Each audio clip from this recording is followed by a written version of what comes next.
Good afternoon, everyone. It's my honor to be joined by a highly distinguished group of patriotic Americans who have served this country in uniform, served this country in combat, and now are serving this country in the United States Congress.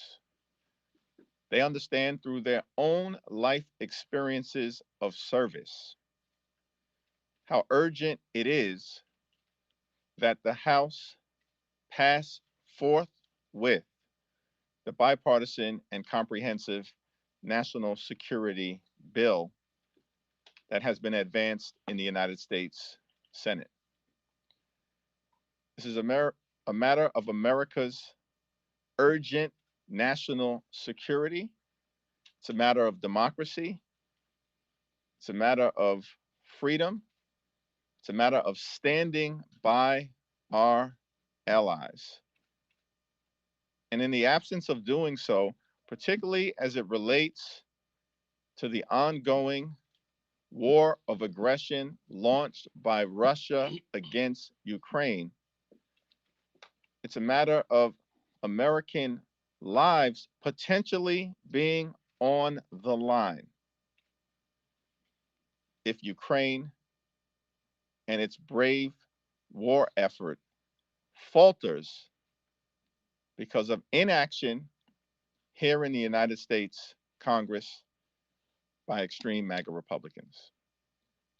It's my honor to yield to a highly distinguished member of Congress, an Army Ranger, someone who has served multiple tours of duty and fought valiantly for this country in both Iraq and Afghanistan, Congressman Jason Crow.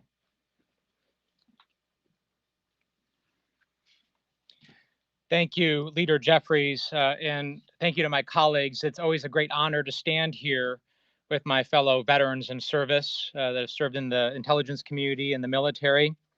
Representative Spanberger and I just returned from Ukraine on a bipartisan congressional delegation where we had the chance to meet with U.S. officials, Ukrainian military and intelligence officials, and of course, President Zelensky. And what we can tell you is that the Ukrainians are prepared to fight and win the battle for not only their own survival, but the battle for democracy and freedom worldwide, because that is what is at stake here. But I also want to be very clear that this effort to pass a national security bill is not charity. This bill and this effort is directly aligned in support of U.S. national security interests in the American people. The purpose of this bill and effort is to stop Russian aggression in Europe. Stop it where it is. The purpose of this bill is to protect the 100,000 plus U.S. servicemen and women and their families stationed throughout Europe. The purpose of this bill is to protect our largest economic trading partner in Europe. The purpose of this bill is to protect our food supplies and our food prices coming from the breadbasket of Ukraine. And how do we do that? We do that by spending over half of this money directly in U.S. businesses where U.S. workers, men and women, will assemble the supplies and the equipment necessary for Ukraine to fight and win. And then that new stuff that those workers make, that goes directly to our U.S. military to modernize our own equipment and supplies, and then our military sends our old stuff to Ukraine. So we are protecting our economy, we're protecting our troops and our families, we're protecting our food supplies, we are updating our military readiness and supplies, and we are defending democracy. And if we don't do that, we will live in a drastically different world than we live in now. One where the strong and the larger can just take by force the smaller. And that is not a world we want our children and grandchildren to live in. There are moments in history that will dictate the course for generations to come. And we are at one of those moments right now. House Democrats will not turn our backs on our troops We will not turn our backs on our economy and our businesses. We will not turn our backs on our allies. We will not turn our backs on the American people. We will, as always, lead. And with that, I'm very honored to turn it over to my dear friend and colleague, Mikey Sherrill from New Jersey. Thank you. As a former Navy helicopter pilot and a former Russian policy officer in the United States Navy, I can tell you that for those of us up here who joined Congress to continue our service to our country, who joined Congress to make sure we were serving our states and our nation, last week was a really hard week. After months of what we thought was maybe an impossible negotiation, we came together in the Senate in a bipartisan way on a border deal to make sure we had critical investments in our border that our nation needs. And when the former President Trump saw that coming together, he evidently decided that it was better for his campaign not to fix the problem at the border, but to run his partisan campaign on fomenting a greater crisis at the border. We saw as our Senate came together to try to pass the supplemental, supporting all of our allies. The Speaker of the House put forth a supplemental designed to actually kill the one that could pass in a really cynical move. So now, as we see the Senate again doing the impossible, coming together in a bipartisan way in these partisan times and passing a supplemental that will support our allies across the world, that will support the United States in our ability to compete economically, to compete on our values, to make sure global democracy thrives, we again see the former president dictating to our speaker that instead of solving problems, instead of standing for democracy, the extremists in the House are going to take that bill down. It's really incomprehensible. It's really hard to see as we're fighting tooth and nail to make sure our allies thrive, that partnership between China, Iran, and Russia that is developing, that we stand strong against it with the democratic nations. It's hard to see the former president suggest that he would ally the United States with that triumvirate. So as we move forward, I think this is a turning point, as Jason said. This is critical for our nation's future. We have got to pass this supplemental. We have got to come together and find a pathway to do that. I think the future of our nation, our economy, our values are all at stake. So without further ado, I will now turn it over to Representative Carbajal, someone who is the senior member present, as he liked to tell us. He would be cutting the cake, he said, at the Marine Corps birthday. But I will turn it over to him to talk about how important the supplemental is. Thank you, Representative Sherrill. That reference was because of my age, nothing more. House Republicans know this bill would pass, but they are still taking orders from the pro-Putin wing of their party and Donald Trump, who recently has made his feelings known about supporting our allies very clear. But as a Marine veteran and someone who has mobilized who's in the 90s, when we were confronting a different dictator invading his neighbor, let me be clear about what happens if the Speaker fails to bring this bill up for a vote. This supplemental won't just save lives today by delivering aid and helping defend civilian lives. This package will save lives in the future, as was said earlier. The men and women of our armed forces who could be called upon to respond to a wider conflict and new wars. If Russia, in Donald Trump's words, does whatever it wants to Ukraine, we know that it may not stop there. If we do not approve this bill today, we still have to approve it eventually. Only next time, it might be to defend a NATO ally. It would just not be American dollars. It could be the lives of American service members and yes, civilians. With that, let me turn it over to my good friend and colleague, Representative Chrissy Houlihan, who has distinguished military service. Thank you, everyone. And I first want to thank Leader Jeffries for his tireless advocacy and for all of my fellow veterans and national security colleagues as well. I serve on the Armed Services and Intelligence Committee, but before my service began, there's been a really strong heritage of service in my family. My grandfather served in Korea.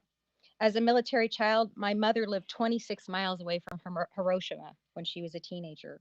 My father was born in the throes of World War II in Lviv, which is now Ukraine, and survived the Holocaust. But as an adult, he served our country in Vietnam. I served in the United States Air Force during Desert Storm. I'm sharing all of this with you because you could probably say and hear that this is personal to me. I intimately see the connection between Ukraine and Israel, Asia, and this, our great nation. But this is not just personal to me, it is and should be personal to all of us. And in fact, it's not just personal, I believe it to be existential for all of us. If the US does not continue to lead and lead now in protecting democracies, I genuinely fear, and clearly many of my colleagues do as well, that generations of my family, families with stories just like mine and yours, will pay the consequences. And this infuriates me. I cannot say it more clearly than this. The Republican led House is derelict in their duties to our allies and to us, our nation. We need to vote and vote now to aid Ukraine, Israel, Taiwan, and for humanitarian purposes. For our allies, for ourselves, and for our future, Speaker Johnson needs to find the courage to bring this to a vote. Thank you very much for my time. I have the distinguished honor to present my friend and colleague, Representative Spanberger. Thank you so much for being here. I just returned from a CODEL with Congressman Crow to Ukraine, where we sat down with Ukrainian leaders, military leaders, intelligence leaders, and the president, and spoke of the extraordinary work that they are doing on the battlefield to protect their nation, to protect democratic values, and to seek freedom. As Chrissy mentioned, this moment is existential. It is not an exaggeration to say that this vote is absolutely one of the most important votes that we will cast in the House of Representatives. Because when we look at the reality on the ground in a world where Vladimir Putin invaded Ukraine and the Ukrainians are doing the fighting to free their own country and fight for democratic values, all they need is a bit of help. When we look at the fact that Vladimir Putin is indeed meeting with Hamas leadership, when we look at the fact that Iranian drones are flying into Ukraine and attacking or attempting to attack Israeli civilians, what stands in the way of that? US aid, funding for the Iron Dome, support to our allies in the Middle East. And when so many of my colleagues on the other side of the aisle speak consistently of their worries about China and confronting China, and here we have a chance to ensure that Taiwan is able to defend itself if China were ever to aggress against Taiwan, they're not taking up the bill for a vote. This is a moment where we look at which way is the world going to orient. Is it going to orient towards freedom? Is it going to orient towards the United States? Is it going to orient towards democracy? Or are we, the United States of America, like the most extraordinary nation on earth, going to walk away from what is our responsibility, to walk away from what is our own national security priorities and interests, and allow the defeat of Ukraine, allow the abandonment of our allies, and allow for our foes to rise up, allied with one another in destruction of and certainly against the democratic principles that every single member of the House of Representatives should be voting to support. And with that, I thank you for being here, and I turn it back to Leader Jeffries. Thank you so much, Abigail, who of course served this country in such a distinguished way in the CIA. And of course, thank you to all of the members who are here, Jason, Mikey, Salud, Chrissy, who served in the Army, the Navy, the Air Force, and Marines. And I also want to acknowledge the presence of two additional distinguished veterans, Jake Auchincloss and Seth Moulton, both of whom are Marines, put their lives on the line, and served in combat overseas. Questions? When you discuss using every legislative tool possible, I know there's been a lot of talk about a potential discharge petition to get this to the House floor. Is there any concern that you might lose more Democrats on one side of this to try to get a discharge petition than Republicans would be willing to come over and sign on to it? No. All options are on the table. We're going to utilize every available legislative tool.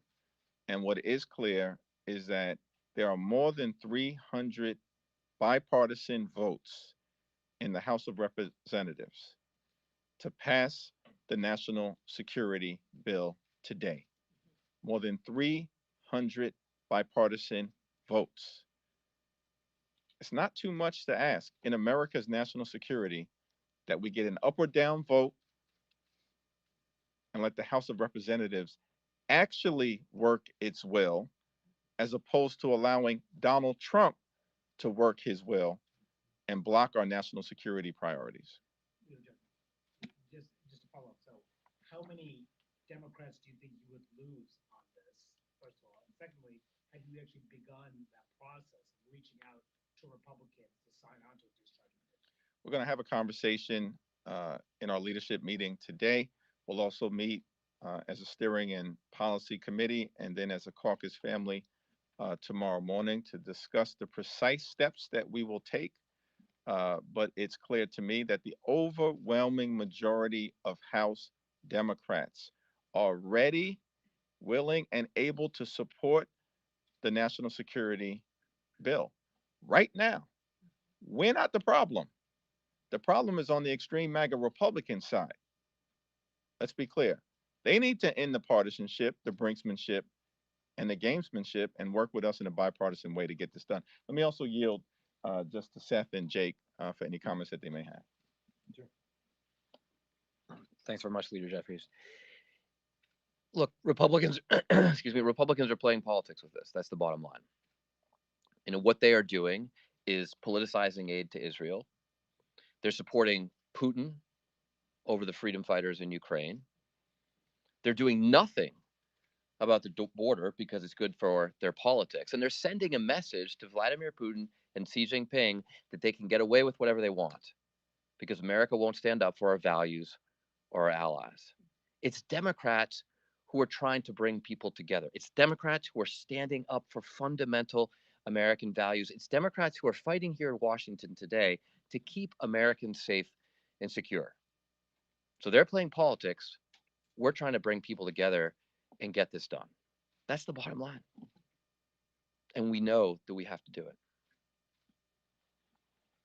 Thanks. Thank you, Leader Jeffries, for bringing us together. I was a Marine officer, served in Afghanistan and Panama. I saw the futility of a nation building exercise in Afghanistan. I saw the high impact that partnering with an ally in Panama could have and the return on investment that that type of mission has. And that's what I'm seeing in Ukraine. For less than Americans spend on soft drinks every year, we have cratered more than half of Russia's conventional military capacity. We've doubled its border with NATO. We have sent a message to our allies in Europe and the Indo-Pacific that the United States stands with freedom and democracy the world over. We have made Beijing and the Kremlin think twice about the cost of aggression. This has been the highest return on national security dollars in my lifetime. And Speaker Johnson's craven submission to Donald Trump is appeasement. It's not just appeasement to Donald Trump, it's appeasement to the axis of evil between the Ayatollah in Iran and the Kremlin and the Chinese Communist Party.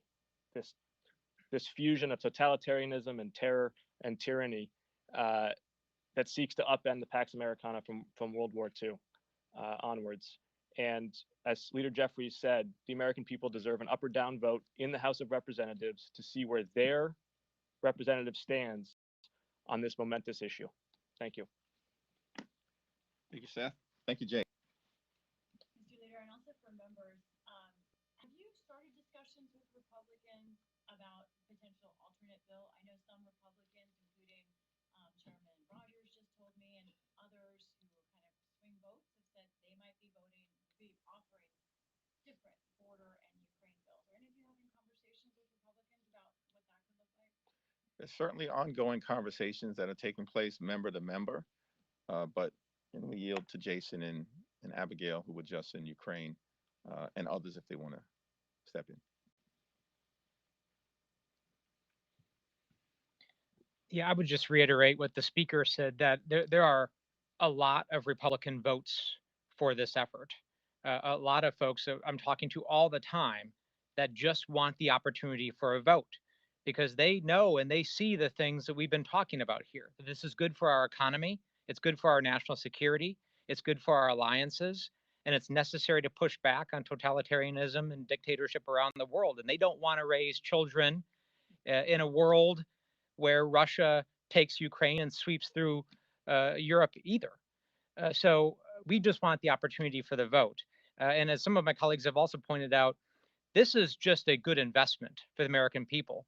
This bill constitutes, and our aid overall constitutes less than 5% of our defense budget, our annual defense budget. So for 5% of our annual defense budget, we're protecting our economy, we're protecting 100,000 troops, we're protecting our allies, we're ensuring a prosperous and stable Europe, and we're also supporting American workers and businesses while we're doing it.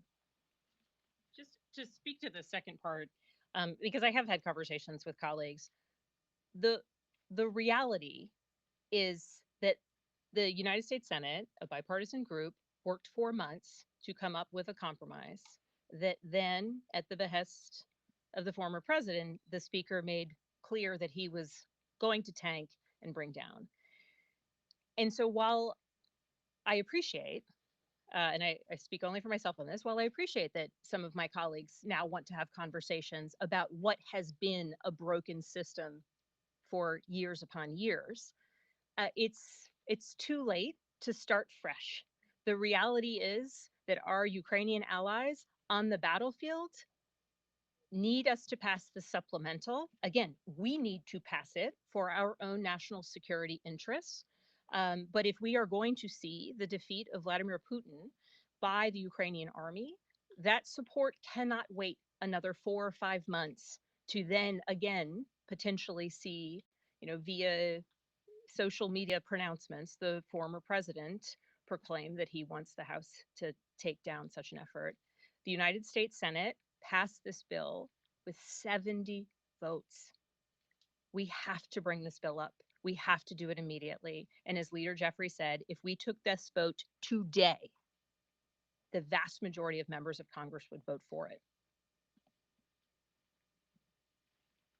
Yes, I just wanted to ask along the same lines of what Ms. Bamberger just said.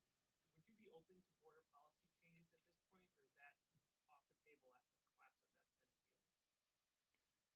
I think as Abigail and others have repeatedly indicated, we recognize that we have a broken immigration system that needs to be fixed in a comprehensive and enlightened manner consistent with the rule of law and our values. And we have clear challenges at the border that need to be addressed. We support a strong, secure, and humane border. But our Republican colleagues are not serious about doing anything about the challenges at the border because they've been ordered by Donald Trump to walk away from solving the problem in a common sense fashion.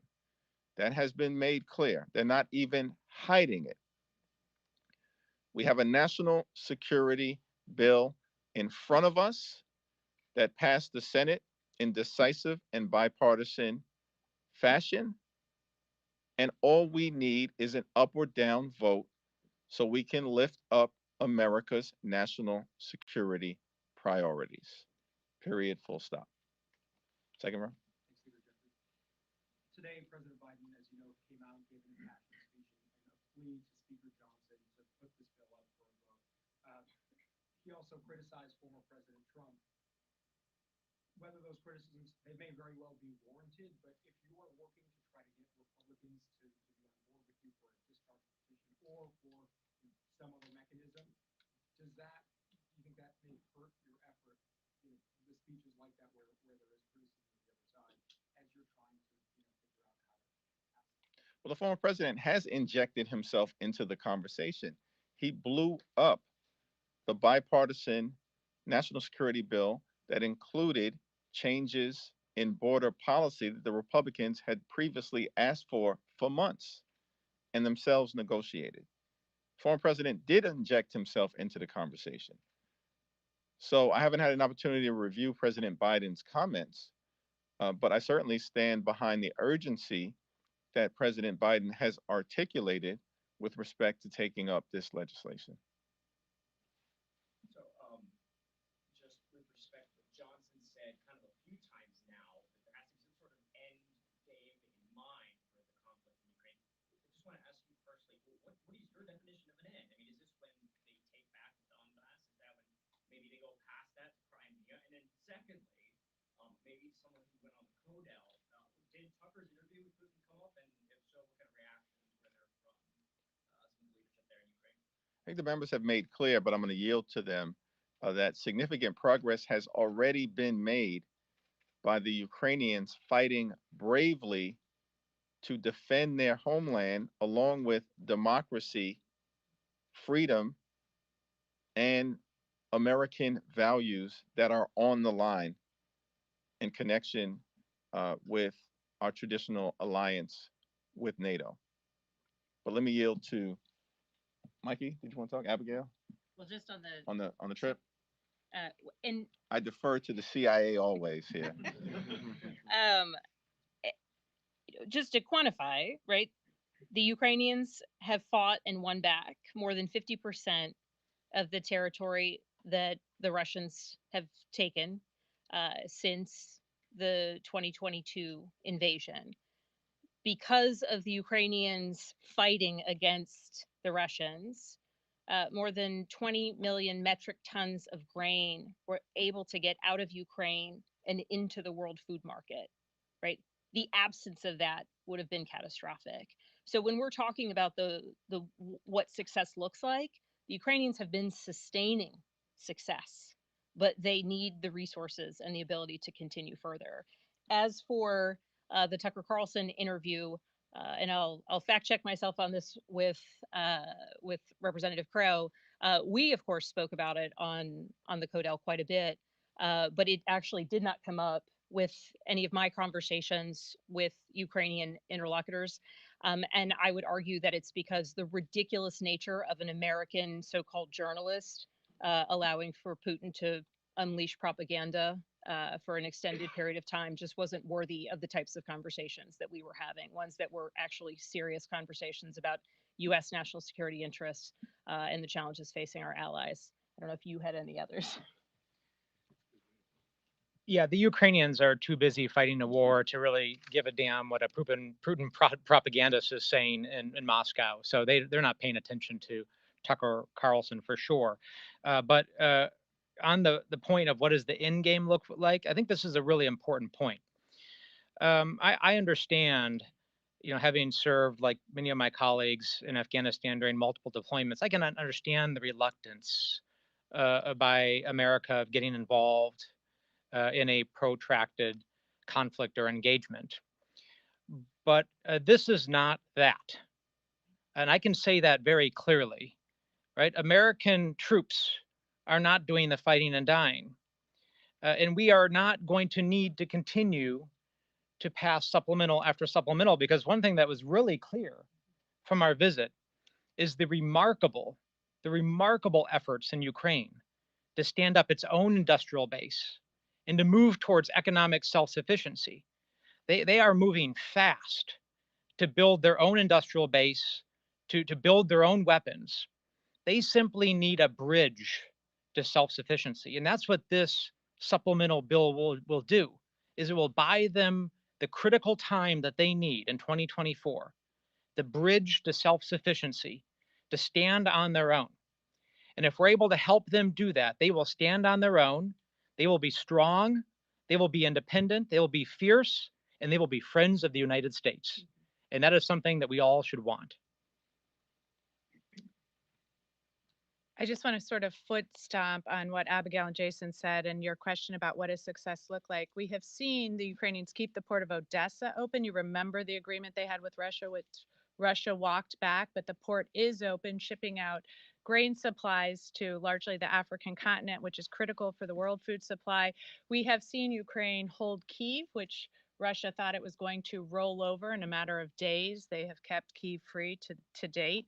And we've seen them keep the Eastern manufacturing sector, which, as Jason was pointing out, will allow them to be independent. It produced about 90% of Soviet era munitions. So that's a really critical piece of the country. Success largely looks like where the Ukrainians are today. As you probably heard, we thought that Russia was the second best military in the world, only to find they were the second best military in Ukraine.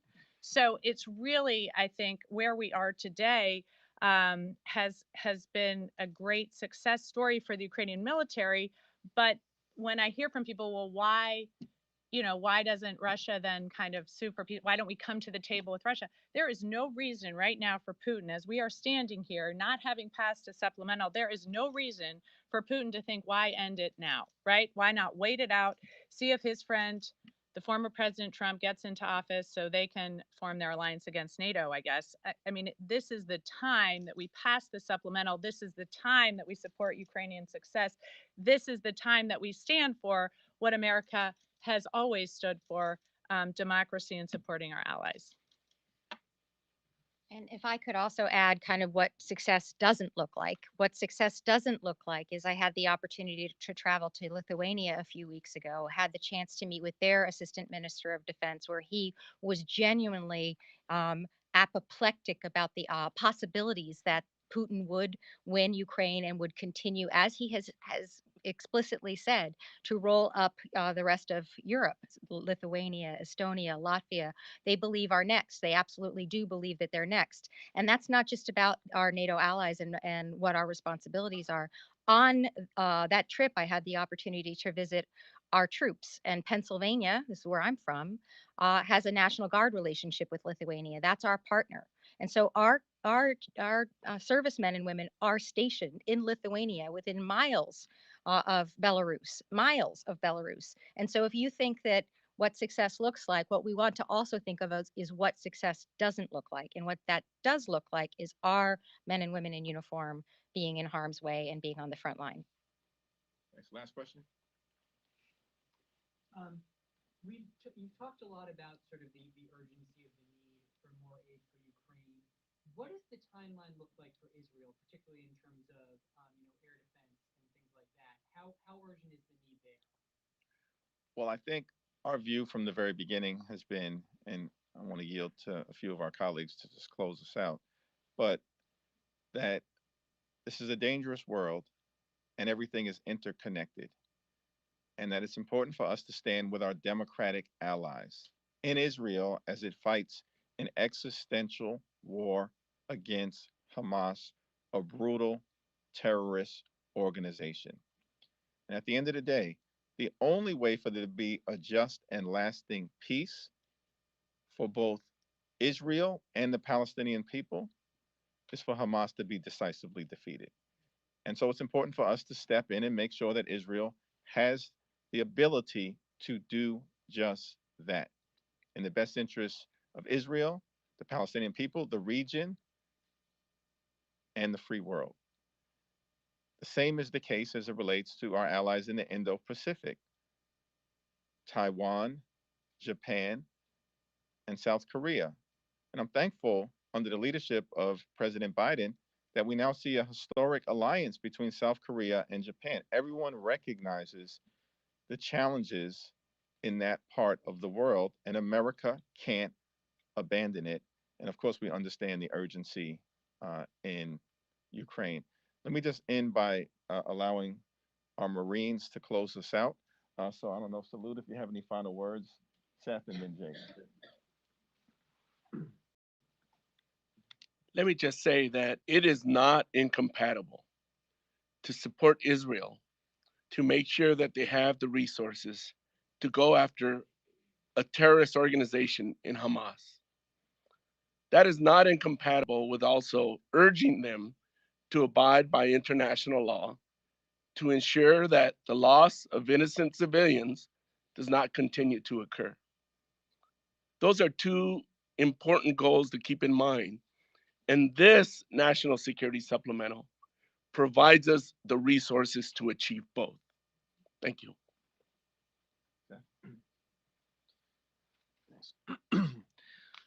Look, I think Salud makes a really important point, which is that if you were the most ardent supporter of Israel or the most ardent supporter of the Palestinians, we should all want Hamas gone. The Palestinians will never be free and secure if Hamas is in charge. The Israelis will never be free and secure if Hamas is in charge. Now, from my experience fighting a counterinsurgency in Iraq, I don't think that Prime Minister Netanyahu's prosecution of this war is going too well. I think he's killing too many civilians. And ultimately, if you kill terrorists, but you kill a lot of civilians, that inspires more terrorists to join the cause, then you're not winning. That's okay. We can have that disagreement, but we also have a seat at the table because we give them aid to help them learn some of the lessons, some of the mistakes that we made in Iraq and Afghanistan to get this right, so that we can actually have Palestinian rights, Israeli security, and a two-state solution at the end of the day. And I think Salud makes that's a very important point to keep in mind. And one other thing, what this Republican dysfunction is accomplishing right now, because they're dividing America and we're not united on these fundamental issues to keep us safe and secure here at home, it's bringing Russia and China together. It's uniting Vladimir Putin and Xi Jinping. That's not good for our national security. Not now, not 10 years from now, not 20 years from now. So there's a real cost to this utter failure of Republican leadership, this complete willingness to play politics with the national security of our allies and ourselves. Jake? Along with Congressman Moulton and Congresswoman Cheryl, I'm on the House Select Committee on China. It's been a bipartisan oasis in an otherwise partisan, unproductive Congress under the failed and dysfunctional leadership of House Republicans. And in almost every single one of the meetings and hearings that we've had in that committee, where we brought in some of the brightest experts and analysts on the Chinese Communist Party, one or another of us on that committee has asked, are they watching what's happening in Ukraine? Does Xi Jinping wake up and care? And the answer unanimously has been absolutely. He is gauging his own actions against Taiwan. He is gauging his own aggression against the United States, calibrated to the willpower that we demonstrate in Ukraine. So I say now to my Republican colleagues on the House Select Committee on China, if you are serious about standing tall and winning the 21st century against the Chinese Communist Party, join us now in bringing this supplemental to the floor for a vote so we stand tall against Russia. Thank you. Thank you, everyone.